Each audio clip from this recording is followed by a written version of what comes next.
La Côte d'Ivoire n'ira pas au mondial pour faire de la figuration. Le sélectionneur Emer Faé a dévoilé officiellement sa liste pour la Coupe du Monde. Entre les cadres d'expérience, les jeunes qui explosent en Europe et les choix forts d'Emer Faé, c'est une sélection très costaud. Maintenant, est-ce que cette génération-là est capable de créer l'exploit pour la Coupe du Monde? Ça, c'est autre chose. Et il a choisi la continuité, la puissance physique, la vitesse, mais surtout des joueurs qui sont capables de répondre au très haut niveau international. Mais avant de rentrer dans le vif du sujet, je tiens à remercier toutes les personnes qui prendront quelques secondes pour s'abonner et lâcher un like. C'est grâce à vous que la chaîne peut continuer à se développer, alors merci énormément pour votre soutien. Au poste de gardien de but, il n'y a pas vraiment de suspense. Yaya Fofana sera le gardien numéro 1. Solide, rassurant, notamment dans le jeu aérien. C'est vraiment devenu un patron dans cette équipe. Il sera accompagné de Mohamed Koné et de Alban Lafont qui effectuent son retour. Dans le groupe, c'est un profil qui connaît assez bien le niveau international. La défense, pour moi, c'est du solide. La Côte d'Ivoire a peut-être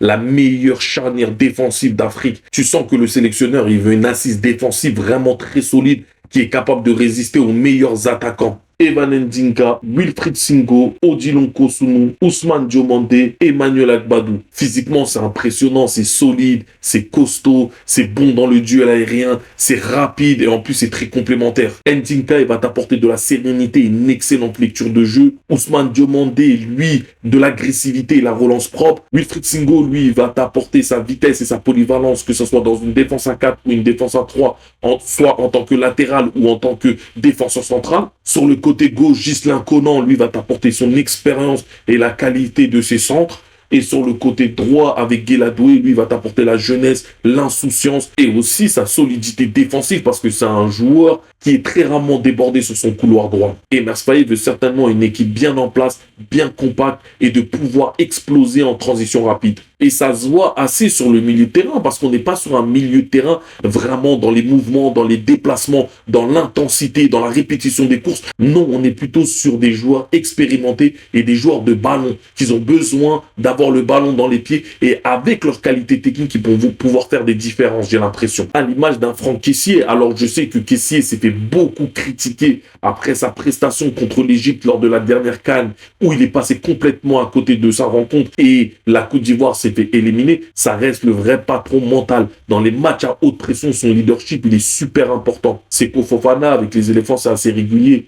C'est un joueur quand même qui peut te permettre de casser des lignes balle au pied. Ibrahima Sankaré, lui, c'est l'équilibre de ce milieu de terrain. C'est lui qui va aller mettre de l'agressivité, de l'intensité et aller gratter des ballons. Jean-Michel Seri, oui, je sais qu'on se demande toujours pourquoi il est encore appelé en équipe nationale alors qu'il a plus vraiment le niveau, mais je pense que c'est un joueur qui est bien dans le vestiaire, c'est un relais du coach et en plus il a cette expérience-là. Quand les matchs sont tendus, quand les matchs sont chauds, lui, il peut t'apporter ce calme, cette sérénité balle au pied en dictant le tempo. Et t'as les petits jeunes qu'il faut encadrer. Parfait Guiacon et Inao Oulaï qui nous avaient régalé lors de la dernière CAN au Maroc avec sa qualité technique, son intensité dans son jeu, la répétition de ses courses et sa projection vers l'avant. Hâte de le voir à la Coupe du Monde pour voir s'il est encore capable de hausser son niveau de jeu. C'est un milieu de terrain qui est composé d'impact, d'expérience et énormément d'intelligence de jeu. Le secteur de jeu offensif de cette Côte d'Ivoire, honnêtement, c'est là que ça peut faire très mal. Qui sera emmené par un Amad Diallo. Lui, on le sait très bien, quand il est en confiance, ça peut être un joueur vraiment déstabilisateur et qui peut te permettre de gagner des rencontres à lui tout seul. Simon Andagras, qui sort d'une deuxième partie de saison du côté de l'AS Monaco, plutôt réussi, où il s'est bien relancé. Sa vitesse peut faire beaucoup de dégâts, surtout en transition rapide. Eli Wahi, avec sa prise de profondeur, sa mobilité et son explosivité qui peut partir dans le dos des défenses. Après, tu as des profils totalement différents. Evan Nguessan, Nicolas Pepe, Bazoumana Touré. Il y a de la vitesse, il y a de la puissance, il y a de la technique. Ça peut permettre à Emer Faé d'avoir plusieurs systèmes de jeu. Ange Noah Boni qui va effectuer ses premières sélections avec les éléphants. C'est un excellent renfort offensif. Lui qui sort d'une première bonne saison du côté de l'Inter de Milan où il est barré par Marcus Thuram et Lautaro Martinez, mais il s'en sort quand même en arrivant à grappiller des petites minutes par-ci, des titularisations par-là. Il s'en sort quand même avec 5 buts et 5 passes décisives. Ça reste un jeune joueur à fort potentiel et honnêtement, il peut faire énormément de bien pour la Côte d'Ivoire.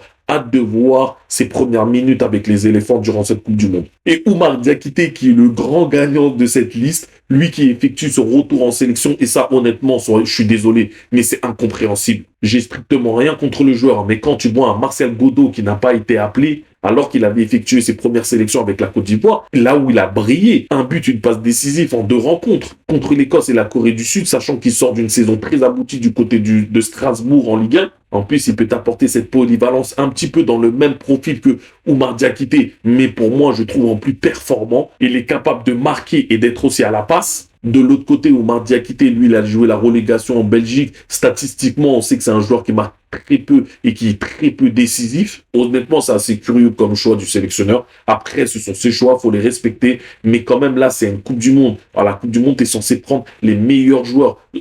Oumar Diakité, ça fait un moment qu'il n'a pas été sélectionné dû à ses prestations, à ses moyennes en club. Là, tu as un joueur comme Godot qui est performant en club et qui a montré des très belles choses lors de ses premières sélections, lors du dernier rassemblement. Donc, ce choix-là est assez surprenant quand même. Mais bon, peut-être que Emers Faé a vu des choses que nous n'avons pas vues et c'est pour ça qu'il ne l'a pas sélectionné. Globalement, c'est une très belle liste. C'est solide défensivement et offensivement, il y a de quoi faire.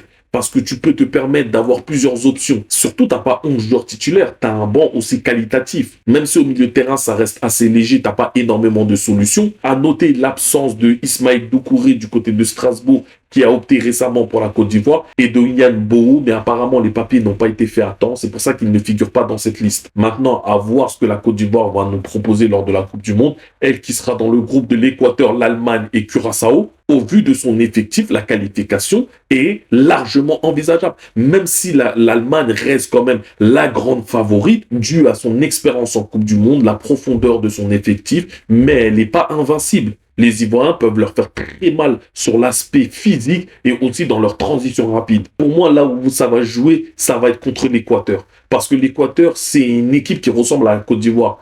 Très solide défensivement, dur à désorganiser, un bloc dur à bouger avec des défenseurs centraux assez rugueux, que ce soit Incapié, que ce soit Ordonez ou Pacho du côté du Paris Saint-Germain, mais cette équipe de la Côte d'Ivoire possède des joueurs qui sont capables de les mettre en difficulté, qui sont capables d'apporter du danger. Et contre Curaçao, faudra absolument gagner. Ils ont clairement le potentiel pour surprendre. Moi, je trouve cette liste très forte. On voit un équilibre, on voit des choix forts de l'entraîneur qui est assez cohérent dans ses idées et on voit un effectif avec énormément de qualité dans tous les secteurs. Les gars, dites-moi en commentaire jusqu'où vous voyez aller la Côte d'Ivoire. Est-ce qu'ils peuvent créer une énorme surprise? Et on va suivre particulièrement les équipes africaines lors de cette Coupe du Monde parce que, honnêtement, on est capable de faire quelque chose de grand durant cette compétition. Voilà les gars, c'est tout pour moi. Si la vidéo te plaît, n'oublie pas de liker, de t'abonner. Et nous, on se dit à très vite pour la suite. Peace!